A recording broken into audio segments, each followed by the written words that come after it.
ఆంధ్రప్రదేశ్కి రాజధానిగా అమరావతిని ఆమోదించడంతో కూటమి నేతలు ఆనందోత్సాహాల నడుమ సంబరాలు జరుపుకున్నారు. నెల్లూరు జిల్లా కోవూరు మండలం గాంధీబొమ్మ సెంటర్ వద్ద ఉన్న మహాత్మా గాంధీకి పూలమాల వేసి నివాళులర్పించారు. అనంతరం అక్కడి నుండి భారత్ మాతాకి జై అంటూ బజారు సెంటర్ వరకు ర్యాలీగా వచ్చారు.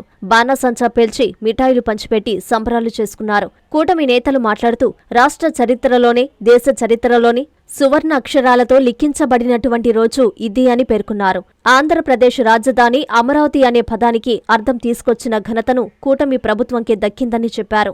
ఈ కార్యక్రమంలో కూటమి నేతలు కొల్లారెడ్డి సుధాకర్ రెడ్డి, పోలిశెట్టి సుబ్బారావు, చప్పిడి శ్రీనివాసులరెడ్డి, ఇంతా మల్లారెడ్డి, గాదిరాజ్ అశోక్ కుమార్, వెంకటరమణమ్మ, బెల్లంకొండ విజయ్, సాయిరెడ్డి, సాయి జయంతిరెడ్డి, కూటమి నేతలు, కార్యకర్తలు తదితరులు పాల్గొన్నారు.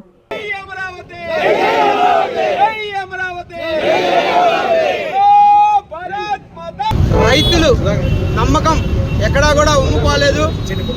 గత ప్రభుత్వం కంటే ముందే అమరావతిని శాంక్షన్ చేస్తే గత దుర్మార్గ పాలపోయిన ప్రభుత్వం ఏర్పాటు చేసుకున్న వైసీపీ ప్రభుత్వంలో అడ్డుకోవాలని ఎన్ని ఆంక్షలు చేసుకున్నా కూడా ఎక్కడా కూడా దానికి ఆనకట్ట వేయలేకపోయారు. ఈరోజు చట్టసభలో అమరావతికి శాంక్షన్ అవ్వడం ఎంతో ఆనందదాయకరమైన విషయం. కూటమి ప్రభుత్వం దీని గురించి ఎంతో బలపడి దీన్ని ఖాయం చేసింది. కాబట్టి రైతులందరూ కూడా ఎంతో సంతోషంగా ఉన్నారు. ఆ రోజు స్వతంత్రం వచ్చినప్పుడు మనం ఎంత ఆనందంగా ఉన్నామో ఈరోజు మన రాష్ట్రానికి అమరావతి అనేది క్యాపిటల్గా దాన్ని ఆమోదించిన దానికి అంతే సంతోషంగా ఈరోజు కూటమి నాయకులు అందరూ కలిసి కూడా ఈరోజు నియోజకవర్గంలో కోవూరు నియోజకవర్గంలో ర్యాలీ జరగడం ఆనందంగా ప్రతి ఒక్కరికి ప్రజలందరికీ కూడా ఇది మన ఆనందకరమైన విషయం అని తెలియజేయడం జరుగుతుంది. ఇలాగే ప్రతి రాష్ట్రంలో ప్రతి నియోజకవర్గంలో ఇలాంటి సంతోష సంబరాలు ఎన్నో జరుగుతున్నాయి.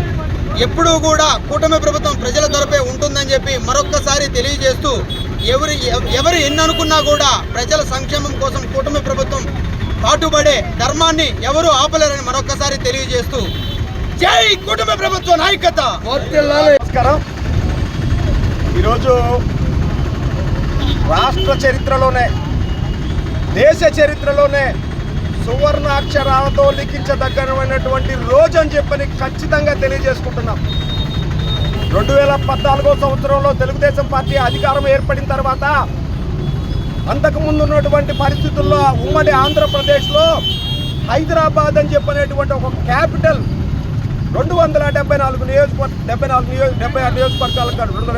నియోజకవర్గాలకు కాదు హైదరాబాద్ అనేటువంటి ఒక ఉమ్మడి రాజధాని ఉంటే ఆ రాజధానిని చట్టబద్ధంగా విభజన చేయాలనేటువంటి చూసిన పరిస్థితుల్లో వీలుగా బయటకు వచ్చాం.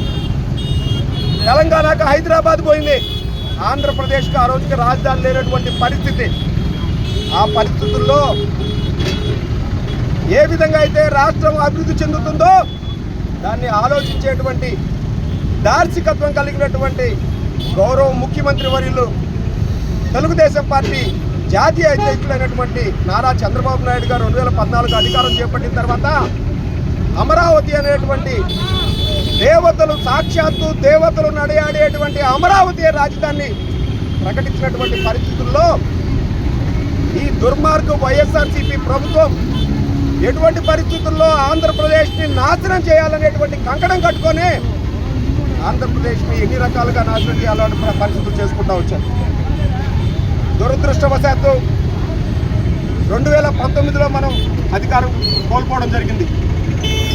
అప్పటి వరకు అమరావతి రాజధాని ఉంటుందని చెప్పి మాట్లాడినటువంటి వ్యక్తులు ఆ రోజు 3 రాజధానులు అనేటువంటి ఒక కళ్ళబొల్లి మాటలతోటి ఏ విధంగా అయితే దాచుకోవాలనేటువంటి పరిస్థితుల్లో ముందుకెళ్తూ వచ్చారు. జరిగినటువంటి పరిణామాలు ఆంధ్రప్రదేశ్ ప్రజలందరూ కూడా నిశితంగా గమనించారు.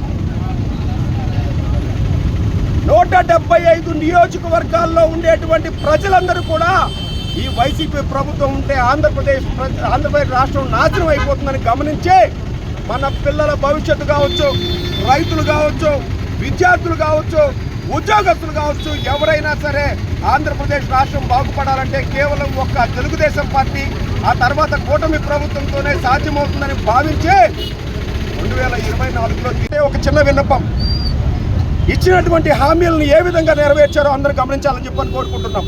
అదేవిధంగా పోలవరాన్ని ఆ రోజు నాశనం చేసి పెడితే ఈరోజు ఆ రోజు గిన్నీస్ బుక్లో ఎక్కినటువంటి పోలవరం ఈరోజు డయాఫ్రమ్ వాల్ మళ్ళీ మొన్నటి రోజున చనిపోయి ఉంటే మళ్ళీ ఈరోజు పూర్తి స్థాయిలో పనిచేస్తూ ఉన్నారు. అదేవిధంగా రాష్ట్ర రాజధాని సాక్షాత్తు దేవతలు నడయాడేటువంటి అమరావతి రాజధానిని మళ్ళీ పూర్తి చేసుకోవాలని సంకల్పంతో ముందు నడుపుతున్నారు. భవిష్యత్ తరాలకి, పిల్లలకు కావచ్చు, రైతులకు కావచ్చు, ఉద్యోగస్తులకు కావచ్చు, ప్రతి ఒక్కరికి కూడా ఏ విధంగా అయితే బాగు చేయాలో, ఫైనాన్షియల్ గా కావచ్చు, ఆర్థిక స్థితిగతులు కావచ్చు, వాళ్ళ యొక్క జీవన ప్రమాణాలు ఏ విధంగా ముందుకు తీసుకెళ్లాలో అంత కష్టపడి పనిచేస్తున్నటువంటి కూటమి ప్రభుత్వం భవిష్యత్తులో ఎటువంటి పరిస్థితుల్లో కూటమి ప్రభుత్వం ఉంటేనే బాగుపడుతుందని చెప్పి ప్రజలందరూ గమనించాలని చెప్పి తెలియజేసుకుంటూ ఈ పిచ్చి కూతలకు వస్తున్నటువంటి వైఎస్ఆర్సీపీ ప్రభుత్వాన్ని ఏ రోజుకైనా సరే ఆంధ్రప్రదేశ్ రాష్ట్రాన్ని నుంచి తరిమి కొడితేనే ఆంధ్రప్రదేశ్ రాష్ట్రం పూర్తిగా బాగుపడుతుందని తెలియజేసుకుంటూ ఈ రోజు కేంద్ర ప్రభుత్వం చట్టసభలో చేసినటువంటి భారతదేశంలో ఉండేటువంటి అన్ని పార్టీలు కూడా ముక్త కట్టంతో ఆంధ్రప్రదేశ్ రాజధాని అమరావతి అని ప్రకటించినందుకు మరొక్కసారి వారికి ప్రత్యేకమైనటువంటి ధన్యవాదాలు తెలియజేసుకుంటూ జై అమరావతి, జై అమరావతి. చట్టసభలో అమరావతిని ప్రకటించడం అనేది గొప్ప విషయం, అందరికీ శుభాకాంక్షలు. అయితే నరేంద్ర మోడీ గారు ఆల్రెడీ అమరావతి కోసం మొదట్లోనే 1500 కోట్లు మనకి శాంక్షన్ చేయడం జరిగింది. అదేవిధంగా అన్ని నగరాల అనుసంధానంతో 2245 కోట్ల రూపాయల రైల్వే ప్రాజెక్టులు రావడం జరిగింది. అనంతపురం నుంచి అమరావతి వరకు రైల్వే ప్రాజెక్టు కింద 452 కోట్లు ఇవ్వడం జరిగింది.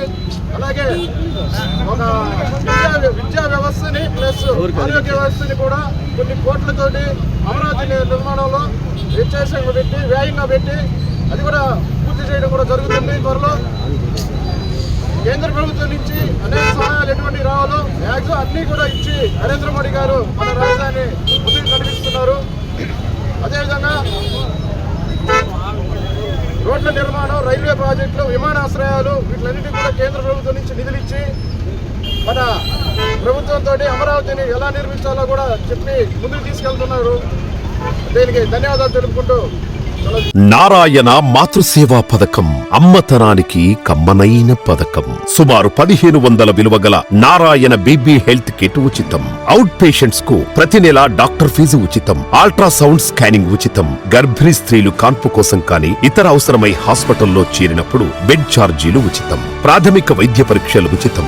మందులు ఉచితం. బ్లడ్ బ్యాంక్ నందు అవసరమైన వారికి రక్తం ఉచితం. 5 నుండి 9 నెలల గర్భిణీలకు ప్రతి నెల చెకప్ సమయంలో ఉచిత డ్రై ఫ్రూట్ బాక్స్ మరియు వేరుశెనగ చిక్కీలు ఉచితంగా ఇవ్వబడును. బిడ్డ పోషణ నిమిత్తం తల్లికి 3000 రూపాయల నగదు అందించబడును. కాన్పు కోసం అంబులెన్స్ ఉచిత పికప్ సదుపాయం కలదు. నెల్లూరు నగర పరిధిలో నారాయణ మాతృసేవా పథకం, నెల్లూరు.